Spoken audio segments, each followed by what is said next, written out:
On a un échantillon de la loi exponentielle de paramètres lambda, c'est-à-dire des variables aléatoires indépendantes qui suivent cette loi, et lambda est inconnu, et on veut montrer que 1 sur xn bar est un estimateur convergent de lambda. C'est-à-dire que c'est un estimateur de lambda et que la suite de variables aléatoires 1 sur xn bar converge en probabilité vers lambda quand n tend vers l'infini. Alors déjà, estimateur. Donc 1 sur xn bar, est-ce que c'est un estimateur? Oui, on a besoin de quoi pour le construire? De x1, x2, xn et la taille de l'échantillon. S'exprime à l'aide de x1, etc., de xn, de la taille de l'échantillon, mais pas du paramètre inconnu lambda. Donc c'est un estimateur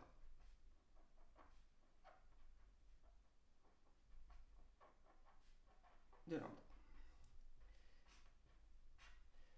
Maintenant, pour montrer que c'est un estimateur convergent, je vais commencer par appliquer la loi faible des grands nombres à la suite x1 jusqu'à xn. Donc x1 jusqu'à xn, ce sont des variables indépendantes et de même loi.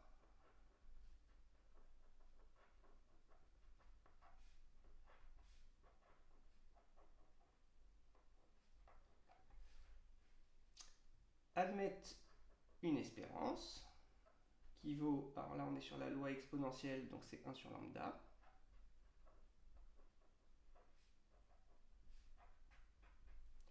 Et elles admettent une variance dont la valeur n'a pas d'importance ici. Donc la loi faible des grands nombres nous dit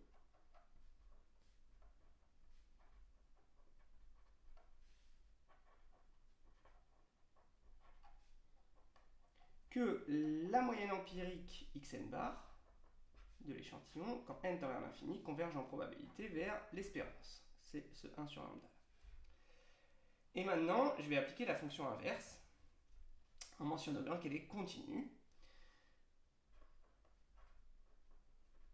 Donc la fonction inverse, que je peux appeler t associé 1 sur t, est continue en 1 sur lambda.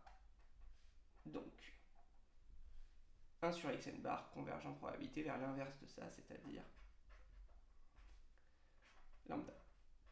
Et voilà ce qui répond entièrement à la question. Ça, c'est l'aspect convergent.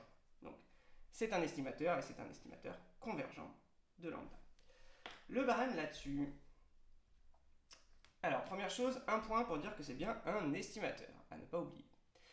Deuxièmement, un point pour xn bar converge en probabilité vers 1 sur lambda, plus un point pour citer correctement toutes les hypothèses de la loi faible des grands nombres. Un point pour appliquer la fonction inverse et un point pour dire qu'elle est bien continue. Ça fait 5 points tout là-dessus.